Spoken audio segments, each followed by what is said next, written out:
자, 유전에 대한 심화 강의로요. 빠른 가계도 분석을 위한 공식과 팁에 대해서 설명해 드리도록 하겠습니다.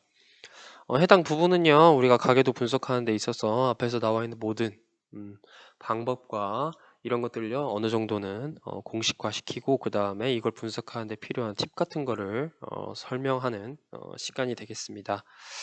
근데 이제 우려되는 거는 이 공식만으로는 많은 문항들을 풀 수는 없습니다. 단지 여러분이 가계도 분석하는 데 있어서 어느 정도는 좀 빠르게 분석할 수 있는 팁을 드리기 위함이니까요. 너무 공식에는 치중하지 마시고 알겠죠? 그 빠른 분석에만 한번 활용하시면 좋겠습니다. 자, 가계도 분석 순서입니다. 가계도 분석 순서는요, 단일 인자, 다인자 유전 판단하고 우열관계 분석하고 상념색체인지 성념색체인지 판단하고 유전장을 결정하시면 되겠습니다. 순서는 언제나 우열관계 분석이 첫 번째였죠, 그죠? 이거는 너무 기본적인 내용이고요. 우열관계 분석이 첫 번째, 성념색체 판단 두 번째, 유전장 결정 세 번째입니다. 이 각각들은요, 이 첫 번째와 두 번째가 메인, 핵심입니다. 이 두 가지만 나오면 웬만한 거는 다 할 수가 있기 때문에요. 이 부분을 굉장히 어렵게 내는 경향이 있습니다. 그렇기 때문에 실제로는 공식만으로는 풀 수 없게 문항들을 많이 꼬아서 놓습니다. 일부 조건을 누락시킨다든지 이제 가린다든지 이런 식으로 해서 유추할 수 있게 해놓은 건데요. 어쨌든 빠른 분석을 위해서 공식을 한번 설명해 보도록 하겠습니다. 자, 우선 첫 번째로 단일인자 다인자 유전 판단인데요. 대부분은요, 이 부분은 확실하게 조건의 형태로 제시하고 있습니다. 실제 2014년 7월 19번에서는요, 이렇게 표현을 하고 있습니다.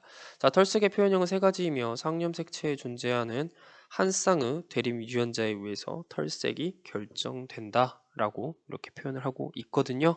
네, 이게 이제 한 쌍의 대립 유전자에 의해서 형질이 결정되는 거 뭡니까? 우리가 알다시피 이게 단일인자 유전이라고 표현을 하는 거죠. 그죠? 이런 식으로 표현을 하는가 하면 다인자 유전 이렇게 표현도 합니다. 나를 결정하는 데 관여한 유전자는 각각 대립 유전자 라지 E와 스몰 E, 라지 F와 스몰 F, 라지 G와 스몰 E. 이건 뭐예요? 몇 쌍? 여러 쌍. 세 쌍의 대립 유전자죠. 세 쌍의 대립 유전자에 의해서 뭐가 결정됩니까? 세 쌍의 대립 유전자에 의해서 형질이 결정되죠. 이건 뭡니까? 다인자다 라고 표현할 수가 있겠죠. 그러니까 문항에서 일반적으로 단일인자 다인자는 이렇게 조건의 형태로 제시가 되니까요. 이거를 여러분이 캐치하시란 얘기고요. 우열관계 분석입니다. 자, 우열관계 분석은요, 여기 말씀드린 대로 핵심 요소이기 때문에요, 다양한 조건으로 판단하셔야 됩니다. 하지만 일부 조건, 그러니까 이 조건에서 전체 중에 일부분은요, 알겠죠? 공식의 형태로 분석을 할 수 있게 해줍니다. 그래서 첫 번째 공식이 뭐냐면요, 부모에게서 나타나지 않은 대립형질이 자손에게 나타나면 그 대립형질은 열성이다라고 우리는 표현을 하는 겁니다. 이건 여러분이 잘 알고 있죠? 그죠? 가계도로 그려서 간단하게 증명을 해보면 이렇습니다. 이 증명도요, 일종의 과정이니까요, 알겠죠? 원리를 이용하는 거기 때문에 한번 잘 알아두시면 좋을 것 같습니다. 자, 이런 식으로 해서 색칠한 게 유전병이라고 하면 알겠죠? 유전병이라고 하면 어, 부모는요, 알겠죠? 그 부모에서 나타나지 않은 형질. 부모는 뭐예요? 유전병을 가지고 있죠. 근데 부모 밑에서 뭐예요? 정상인 자손이 나왔다라는 건 뭘 의미하느냐? 어, 부모는 뭐예요? 이 정상이 나오려면 부모는 뭐야? 정상 유전자를 가지고 있죠. 정상 유전자를 가지고 있으나 유전병이기 때문에 유전병 유전자를 가지고요. 그죠? 이거는 우성의 개념에서요. 쌍을 이룬 두 인자가 서로 다른 인자일 때 표현형으로 나타나는 거 유전병이 뭐예요? 우성이 되는 거죠. 네. 원리는 이렇고요. 여러분이 분석하실 때는 빠르게 하기 위해서 알겠죠? 이런 식으로. 그러니까 부모에게서 나타나지 않은 형질이 자손에게 나타나면 그 형질이 열성이다라고 하면서 빠르게 유전병이 우성이고 정상이 열성이구나 라는 식으로 판단하시면 되겠습니다. 다음 두 번째 공식. 두 번째 공식은요. 표현형에 따른 순종의 두 부모 사이에서 나온 자손의 대립 형질은 우성이다라는 건데요. 굉장히 단순한 내용이거든요. 이거는 이제 우리가 멘델 유전 설명할 때도 설명한 내용이죠. 물론 공식 1도 마찬가지고요. 보통 이제 이런 데는 이제 조건을 이런 식으로 주진 않고요. 조건을 이런 식으로 주죠. 예를 들어 1과 2는 라지 A와 스몰 a 중 한 개만 갖는다. 이런 식으로 표현을 하죠. 자, 첫 번째로 우리가 이걸 분석할 때는요. 첫 번째 그러니까 1이죠. 얘를 그냥 1이라고 하고 얘를 2라고 할게요. 알겠죠? 1과 1의 표현형과 2의 표현형이 뭐예요? 일치하지가 않죠. 그죠? 근데 두 번째로 뭐냐면 어, 두 번째로 뭐냐면 부모는 전부 다 순종이라고 하잖아요. 왜? 둘 중에 하나만 갖는다는 건 순종이라는 걸 표현을 하는 거예요. 세 번째, 이거 아니면 이것만 같잖아요. 그죠? 자, 그러기 때문에 누가 라지에이고 누가 스몰에인지 모르는 상황에서 알겠죠? 자손을 보란 얘기입니다. 표현형이 다르죠. 그리고 두 순종의 부모라는 걸 이런 식으로 표현을 했잖아요. 그죠? 표현형이 다른 두 순종의 두 부모 사이에서 나온 자손의 대립형질은 뭐다? 우성이다. 그러니까 이렇게 돼야만 라지 그 2가 라지 1이 스몰 a여야만 라지 스몰 a일 때 뭐야? 나타나는 표현형. 즉 쌍을 이룬 두 인자가 서로 다른 인자일 때 표현형으로 발현되는 이 유전병이 뭐예요? 우성이 되는 거죠. 그래서 얘가 우성이구나. 이게 라지 이게 스몰 a구나. 물론 이제 이 조건에는 이런 식으로 조건이 미리 붙어 있겠죠. 그죠? 라지 a가 스몰 a에 의해서 우성이다. 라는 식으로요. 이게 우열관계 분석의 두 가지 공식이 되겠습니다. 보통은 이 공식만으로는 해결이 안 되긴 하지만 어쨌든 일부는 이렇게 해결할 수 있다라는 거고요. 다음, 상념색채와 성념색채 판단입니다. 마찬가지로 이것도 핵심 요소이기 때문에 다양한 조건으로 판단하셔야 되는데요. 이 조건으로 하지 않을 경우 다양한 방식으로 또 이제 판단을 하시는 게 좋습니다. 하지만 일부 공식이 있기 때문에 빠르게 파악하는 데는 도움이 되는데요. 첫 번째, X 열성 공식이 있습니다. X 열성 공식은요, 이겁니다. 어머니가 유전병이면 아들은 반드시 유전병이다. 딸이 유전병이면 아버지는 반드시 유전병이다. 라는 겁니다. X 열성 공식은 기본적으로 우리 앞에서 설명한 성념색채 유전에서 따왔기 때문에요. 별로 크게 대단할 건 없습니다. 단지 중요한 건 뭐냐면 이 두 개가 전부 다 성립해야 되는데 그러니까 X 열성이려면 이 두 개가 전부 다 성립하셔야 되는데 가계도에서 이 둘 다 보인다고 할지라도 X 열성이라고 확신할 수는 없습니다.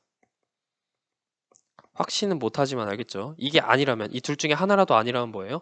X 열성은 아니라고는 판단을 할 수가 있겠죠. 그죠? 다시 한번 말하지만 X 열성 공식은 이 두 개가 전부 다 성립돼야 된다는 거 기억하시기 바랍니다. 자, 그럼 만약에 이런 식으로 가계도가 존재한다고 해볼게요. 만약에 이게 X 열성 유전이라고 한다면 알겠죠? X 열성 유전이라고 한다면 X 다시가 될 거고요. 그죠? 그럼 뭐예요? 아들은 반드시 뭐야? Y를 아버지한테 받잖아요. 그죠? 아버지한테 반드시 Y를 받는데 X는 무조건 어머니한테 받기 때문에 어머니가 X 열성이면 뭐야? X 열성으로 지금 표현형이 나타났잖아요. 그죠? 예, 어머니가 유전병이라면 X-X니까 X를 줄 수밖에 없죠. 그래서 아들도 반드시 유전병입니다. 반대로 생각하면 알겠죠? 아버지가 아버지와 어머니가 있고 그 다음에 그 아래 딸이 유전병이다 라고 하면요, 딸이 X 열성이라면 X-X인데 이 X- 하나는 뭐예요? 반드시 아버지로부터 오죠. X-고 아버지는 남자이기 때문에 Y. 이해 가시죠? 그렇기 때문에 딸이 유전병이면 X 열성일 경우 딸이 유전병일 때 아버지는 반드시 유전병입니다. 이거는 100%입니다. 그렇기 때문에 이게 만약에 성립하지 않는다면 이 둘 중에 하나라도 성립하지 않는다면 X 열성이 아니라고는 우리가 판단할 수가 있습니다. 다음 X 우성 공식입니다. 마찬가지로 이 두 가지가 전부 다 성립해야 X 우성이라고 볼 수가 있고요. 이 두 가지가 성립한다고 해서 X 우성으로 확신할 수는 없습니다. 다시 한번 말하지만 이 둘 중에 하나라도 아니라고 하면은 X 우성이 아니라고는 판단할 수가 있겠죠. 예, 증명을 해보면 이렇습니다. 아버지가 유전병일 때 딸이 유전병. 만약에 이게 X 우성이라면 알겠죠? X 우성이라면 이렇게 되어 있고요. 그죠? 이렇게 되어 있고 얘가 X-Y가 되겠죠? 유전자를 가지고 있다면 이게 X 우성이잖아요. 딸은 반드시 뭐예요? 아버지의 X를 무조건 받죠. 그렇기 때문에 딸은 반드시 뭐야? 여기에 뭐가 오든 간에 우성으로 표현되는 유전병이 되는 겁니다. 네, 그래서 100% 딸이 이렇게 걸리게 되는 거고요. 반대로 이번엔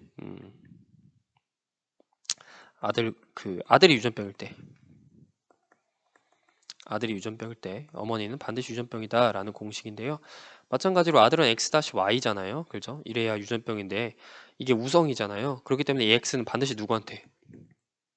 어머니한테 받아야 돼요. 그렇기 때문에 X- 그리고 뭐가 오더라도 뭐예요? 상관이 없죠. 그래서 아들이 유전병이면 어머니는 뭐야? 반드시 유전병일 수밖에 없습니다. 왜? 아들이 가지고 있는 그 유전병 유전자, 우성인 유전병 유전자를 어머니가 주니까 어머니는 반드시 유전병일 수밖에 없죠. 이러면 이게 100%겠죠. 그래서 X 우성 공식 둘 다 성립한다고 둘 다 성립해야만 성립하는 거고요. 그렇다고 해서 X 우성이라고 확신은 못하지만 둘 중에 하나라도 아니라면 뭐예요? X 우성이 아니라고 볼 수가 있겠습니다. 자, 그래서 이 얘기를 왜 하냐면 바로 이것 때문입니다. 이분법 공식인데요. 이분법 공식은 되게 단순합니다. 예를 들어 우리가 성염색체 유전이 아니라고 우리가 판단이 되면 상염색체 유전이겠죠. 일반적으로 Y염색체 유전은 문항에 안 나오니까요. 그렇기 때문에 성염색체 유전이 아니라고 판단하면, 그러니까 X 우성을 판단해봤더니 아니고 X 열성을 판단해봤더니 아니라면 뭐야? 상염색체 유전이겠죠. 그죠? 다음, 상염색체 유전이 아니라고 나온다면 성염색체 유전이라고 판단할 수가 있겠죠. 너무 단순한, 너무나 그 기본적인 얘기지만 이렇게 판단하시면 되고요. 우성이 아니면 열성이다. 우성이 아니면 열성이다. 만약에 알겠죠? 만약에 우성이 아니면 열성이다라는 게 무슨 말이냐면, 얘가 만약에 여기 있죠? 얘가 만약에 어, 그 얘가 성염색체 있다는 조건이 있어요. 근데 내가 판단해 보니까 X 열성이 아니네. 그럼 뭐밖에 없습니까? X 우성밖에 없거든요. X 우성이구나. 그러니까 우성이 아니면 열성이다. 열성이 아니면 우성이다. 이렇게 판단할 수가 있다라는 얘기를 하고 있는 겁니다. 위에 거 같은 경우는 이렇게 얘기할 수 있겠죠. 그러니까 어, 내가 X 열성이 아니고 X 우성이 아니면 뭐야? 상이란 얘기죠. 그죠? 이런 식으로 판단을 하면 되는 겁니다. 어렵지 않죠. 그래서 위에 사용된 이 공식들, X 열성이나 X 우성 공식은요, 얘가 맞다라고 증명하기 위함이 아니라 아니다라는 거를 증명하기 위함입니다. 네, 되게 어처구니 없겠지만 X 열성과 X 우성 공식은 X 열성이 아니라는 걸 증명하기 위해서, X 우성 공식은 X 우성이 아니라는 걸 증명하기 위해서 쓰이는 공식이다라고 판단하시면 되고요. 그래서 이제 판단할 때는 우리가 이제 이 가계도 조건을 보시면, 가계도 분석 조건에서요, 조건은 네 가지 상태 중에 하나입니다. 무조건. 그러니까 모든 가계도 조건은 네 개 중 하나입니다.